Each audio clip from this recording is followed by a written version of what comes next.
Assalamualaikum warahmatullahi wabarakatuh. Di mana saja teman-teman berada, semoga semuanya sehat walafiat insyaallah. Amin ya rabbal alamin. Bertemu lagi dengan saya Ummu Tauhid.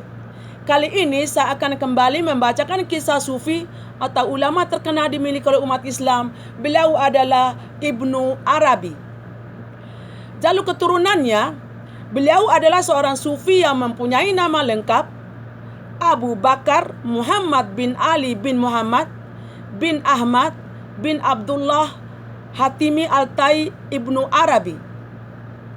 Beliau seorang sufi terkenal dalam perkembangan tasawuf di dunia Islam dan lebih dikenal dengan Ibnu Arabi karena beliau berasal dari keturunan Arab yang lahir di Spanyol pada tahun 570 Hijriah atau sekitar pada tahun 1165 Masehi.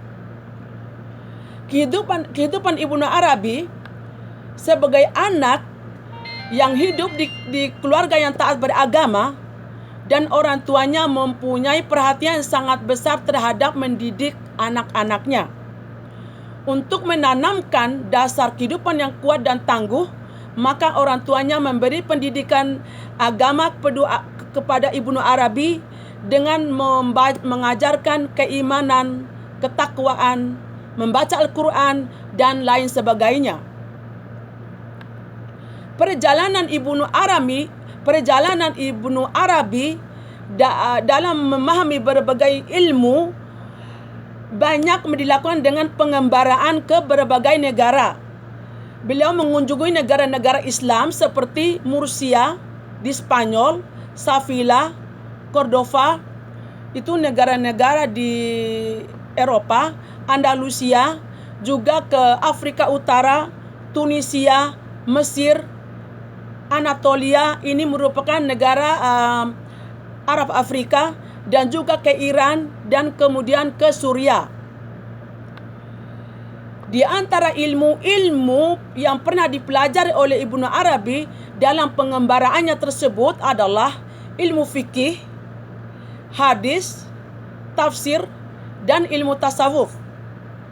Dalam memperoleh ilmu-ilmu tersebut, beliau banyak belajar kepada para ulama terkenal dan pada tokoh sufi terkenal seperti belajar kepada Syekh Abu Ali Al-Qasim Al-Sarat, Yasmin Marsaisah, juga kepada Fatimah Qurtubiyah. Kedua wanita ini merupakan tokoh sufi terkenal pada zaman itu, dan juga beliau belajar filsafat terkenal kepada Ibnu Rasyid. Dalam pengembaraannya banyak butir-butir hikmah tasawuf yang didapat, pada akhirnya mendorong dirinya untuk mengadakan perenungan-perenungan untuk memasuki jenjang sebagai seorang sufi. Butir-butir hikmah tersebut banyak beliau dapat setelah membaca kitab karangan Ibnu Qasim yang berjudul Khal'un Na'laini. Setelah mempelajari kitab tersebut, lalu beliau mengunjungi perguruan tinggi Al-Mariyah yang dipimpin oleh Ibnu Mararah. Juga pengaruh Ibnu Arabi dalam bidang tasawuf, khususnya tasawuf filosofi, sangat luar biasa hampir di semua negara. Sangat berpengaruh di hampir semua negara Islam. Gagasan Ibnu Arabi menyebar luas dan memiliki banyak pengikut. Paham wahidah al-wujud Ibnu Arabi berpengaruh besar termasuk di Indonesia. Ibnu Arabi merupakan salah satu ulama yang sangat kontroversial karena ada karangan dan atau karya dan pemikirannya memiliki daya tarik dan daya tolak, diterima atau ditolak oleh masyarakat. Beliau mengalami berbagai cercaan, hujatan, kebencian, dimusuhi, dan juga ada yang menyerangnya. Namun walaupun begitu, banyak juga pengikut dan pengagumnya yang mencintai, menghargai, dan menghormati beliau. Itulah teman-teman kehidupan ulama. Disuka, dibenci, udah banyak contoh. Dari zaman dulu sampai sekarang, itu merupakan ujian dan cobaan bagi kehidupan ulama. Keistimewaan Ibnu Arabi adalah sebagai seorang sufi ada beberapa kelebihan dan keistimewaan dimiliki oleh Ibnu Arabi. Antaranya adalah satu, ketika masih muda beliau bertemu dengan dua orang wanita sufi terkemuka yang bernama Yasmin Marsaisah dan Fatima Qurtubiyah. Kedua tokoh sufi wanita ini beliau mendapatkan nasihat yang sangat berharga bagi hidupnya, terutama dalam bina kerohanian. Dua, walaupun beliau mengalami berbagai cercaan, kebencian dan dihujat dan orang-orang yang tidak menyukainya, namun Ibnu Arabi tidak membalas. Sebagaimana dicontohkan oleh Rasulullah SAW. Justru beliau mendoakan dan memintakan ampun kepada siapa saja memusuhi dan menyerangnya. Jadi Ibnu Arabi teman-teman, walaupun dia dibenci, dihujani, diserang, dimusuhi, dia tetap tidak membalas. Ya hanya diam, tapi membalas dengan justru kebalik mendoakan untuk keselamatan orang-orang yang membencinya.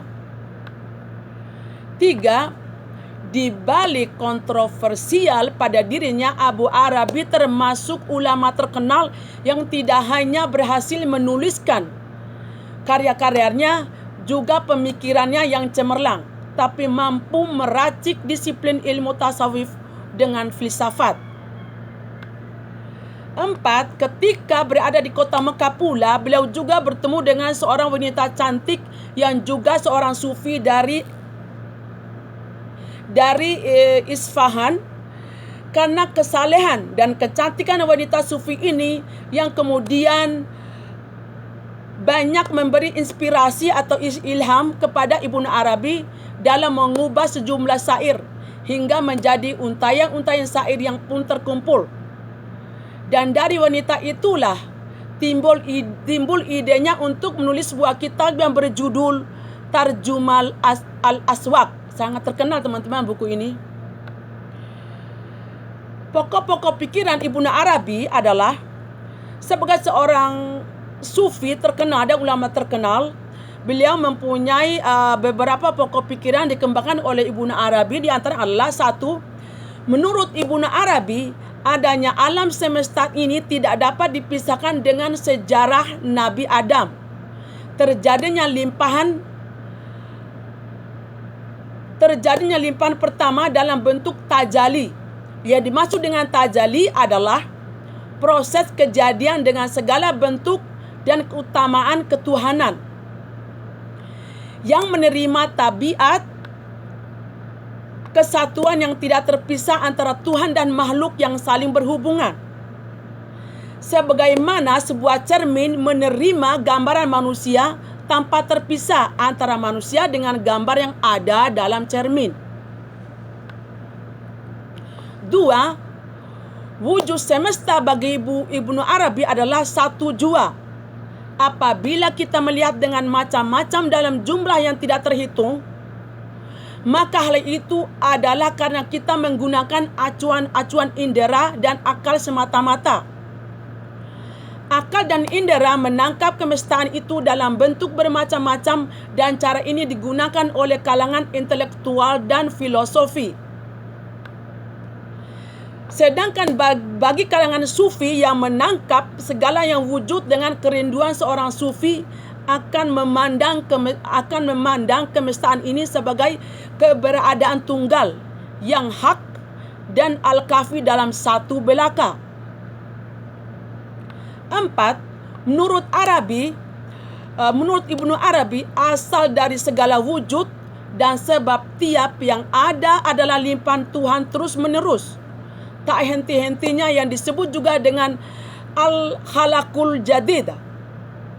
Sebagaimana difirmankan Allah dalam Al-Quran surat Al-Kahf ayat 15 yang berbunyi, Maka apakah kamu letih dengan penciptaan yang pertama? Sebenarnya mereka dalam keadaan ragu-ragu tentang penciptaan yang baru. Itu tadi teman-teman pokok-pokok pikiran Ibnu Arabi. Ya, baik untuk kalian mendengarkan bacaan saya ini, terima. Yang tidak baik menurut hati kalian, diamkan saja.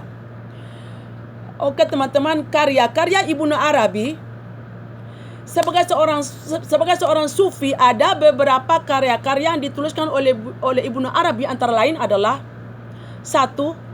Futuhat Al-Makkiyah. Kitab ini ditulis setelah beliau mendapat ilham dari Allah untuk menulis pengembaraannya dan kisah pengalaman sufinya. 2. Kitab Fususul Hikam. Kitab ini banyak menguraikan tentang hakikat kenabian. Perlu teman-teman ketahui, dari kedua kitab inilah yang menjadi pematik kontroversial Ibnu Arabi, bahkan sampai di zaman sekarang ini. Pemikirannya, karyanya ada yang diterima oleh masyarakat, ada yang tidak terima. Ya, itulah sunatal hayat kehidupan manusia, apalagi sebagai seorang ulama. Justru ulama itu banyak cobaan dan tantangan dalam hidupnya. Makin kuat iman seseorang, makin kuat cobaannya. Itulah hidup. Seperti dalam kutub Al-Fususul Hikam, kitab banyak menguraikan tentang hakikat kenabian yang di mana Ibnu Arabi menuliskan tiap-tiap fase diberi nama nabi. Sebanyak 7 nabi menggambarkan 7 sifat Tuhan. Itu menurut Arabi.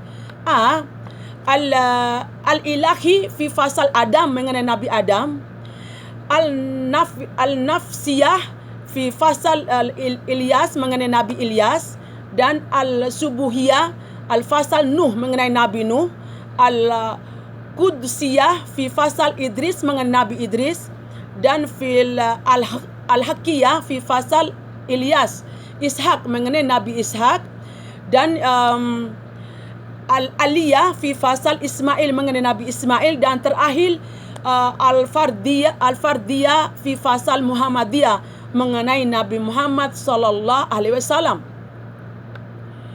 Ketiga, buku karangan beliau Tarjuman Al-Aswaq.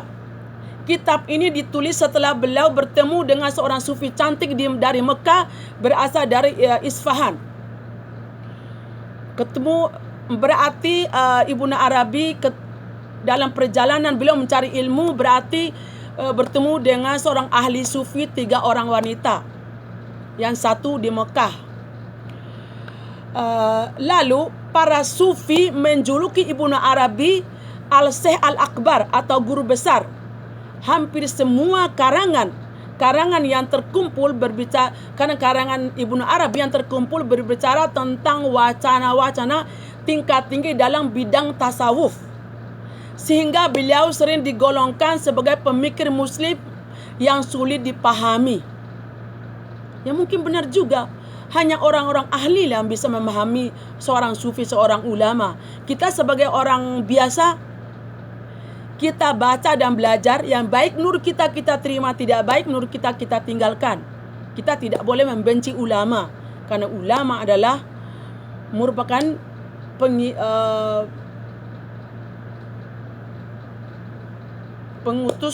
penerus Nabi. Oke. Wafat Ibnu Arabi beliau meninggal dunia di Damaskus pada tahun 630 Hijriah atau sekitar tahun 1240 Masehi, dimakamkan di kaki bukit Kasyun, Suriah. Itulah teman-teman kisah singkat dari Ibnu Arabi, seorang ulama terkenal, seorang tokoh sufi ternama yang banyak dikagumi oleh masyarakat Islam, juga dibenci oleh masyarakat. Pemikirannya ada yang diterima, ada yang ditolak. Itulah kehidupan ulama. Beliau adalah Ibnu Arabi itu, beliau adalah seorang Arab yang dilahirkan di Spanyol. Apa yang saya bacakan tadi dari kisah singkat Ibnu Arabi, semoga bermanfaat untuk teman-teman semua. Yang baik menurut teman-teman sesuai dengan pemikiran teman-teman, terima. Yang tidak baik, diamkan. Oke, semoga apa yang saya bacakan tadi menambah ilmu pengetahuan teman-teman mengenai kisah sufi atau ulama terkenal dimiliki umat Islam. Dan semoga juga kita panjang umur, sehat walafiat, bertemu lagi dengan saya di kisah sufi atau ulama Islam lainnya insya Allah. Wassalamualaikum warahmatullahi wabarakatuh.